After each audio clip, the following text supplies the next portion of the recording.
Bonjour à toutes et à tous. Donc, je suis Benjamin Bertrand, le président fondateur de Eucaris.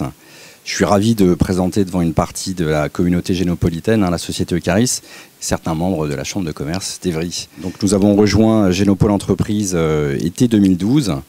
La mission de la société, c'est de développer des nouveaux outils de recherche, principalement en santé humaine, ainsi que des systèmes de production de protéines recombinantes et d'ARN messager dans des espèces eucaryotes, sachant qu'aujourd'hui, j'y reviendrai, on travaille dans des cellules de mammifères. La société a une particularité, c'est qu'elle n'est pas issue d'un organisme public ou c'est pas un spin-off de groupe industriel, c'est une initiative 100% privée. Philippe Jaïs, qui est l'un des fondateurs et l'inventeur, directeur scientifique de la société. Et voilà, ça a pris pas mal de temps et on a un stade de développement beaucoup plus précoce que certaines sociétés qui ont été présentées aujourd'hui. Donc les trois fondateurs, moi-même, Philippe Jaïs et François Thomas. Philippe et François sont médecins de formation, ont une longue expérience de l'industrie biotechnologique et pharmaceutique et étaient physiquement au Génopole, enfin sur les locaux, puisqu'ils ont travaillé pendant un certain nombre d'années chez Genset. Et aujourd'hui, donc, on a un conseil scientifique qui valide certains choix de développement stratégiques et scientifiques. La société a vraiment commencé son programme de développement fin 2011 au moment du déblocage de la première tranche du concours des entreprises de technologie innovantes et de manière concomitante une première levée de fonds qui est intervenue fin 2011. Donc tout repose sur un brevet Princeps qui a été déposé en 2010 et qui devrait être délivré premier semestre en Europe. Et je vais vous dire quelques mots sans rentrer dans les détails sur la technologie cœur qui s'appelle C3P3. Donc c'est un système, c'est une technologie d'expression non intégrative et non virale qui permet la synthèse autonome d'ARN messager dans le compartiment cellulaire souhaité. C'est-à-dire que on n'utilise pas la polymérase 2 des noyaux des cellules eucaryotes. On a une enzyme chimérique qui permet d'initier la transcription et de produire des ARN qui sont d'une part capés et d'autre part polyadénylés. Donc c'est vraiment complètement autonome, sous notre propre contrôle. On n'est pas en compétition avec la machinerie transcriptionnelle des cellules. Et il en résulte principalement des rendements très très élevés de production d'ARN messager et par voie de conséquence un niveau d'expression de gènes ou de production de protéines très très élevé. Jusqu'à présent, donc la meilleure référence qu'on ait, c'est qu'on arrive à produire de l'EPO commercial avec des rendements, des titres 11 fois plus élevés que les technologies de référence.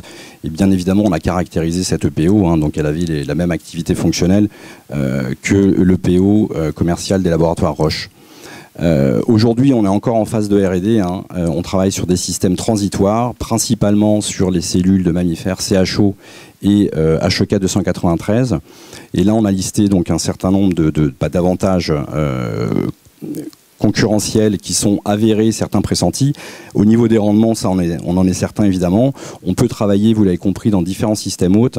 On a un partenariat en cours de négociation avec un acteur nord-américain pour travailler dans les plantes.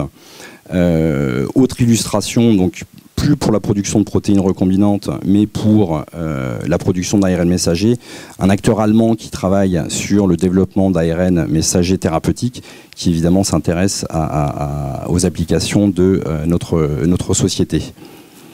Donc vous l'avez compris, les deux principaux marchés sont d'une part ceux de la production de protéines, aujourd'hui en phase de recherche et préclinique, on l'espère à terme en phase clinique, et d'autre part, et ça rejoint la présentation d'Universel Biosolutions, sur les cellules souches, effectivement, il y a un certain nombre d'applications dans le domaine des tests cellulaires in vitro.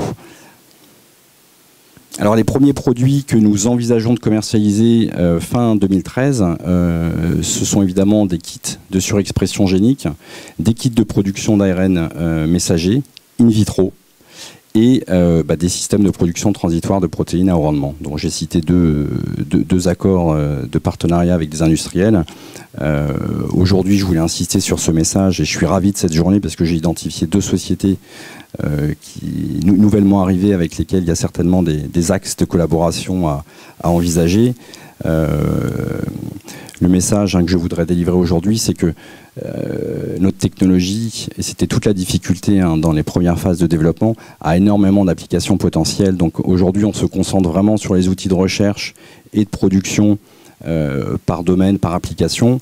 On est devenu membre du pôle de compétitivité IAR agro-ressources, puisqu'il va de soi qu'il y a un certain nombre d'applications envisageables dans d'autres filières. Je crois que Alkion, j'espère, sera d'accord avec ce constat. Et je terminerai par notre recherche active. Aujourd'hui, nous envisageons 3 principaux axes de collaboration avec des laboratoires académiques ou privés. Le premier axe concerne le co-développement de systèmes d'expression à haut rendement dans d'autres systèmes, soit des nouvelles lignées cellulaires, des levures ou des plantes. Le deuxième axe consisterait à développer des applications, notamment des tests cellulaires in vitro.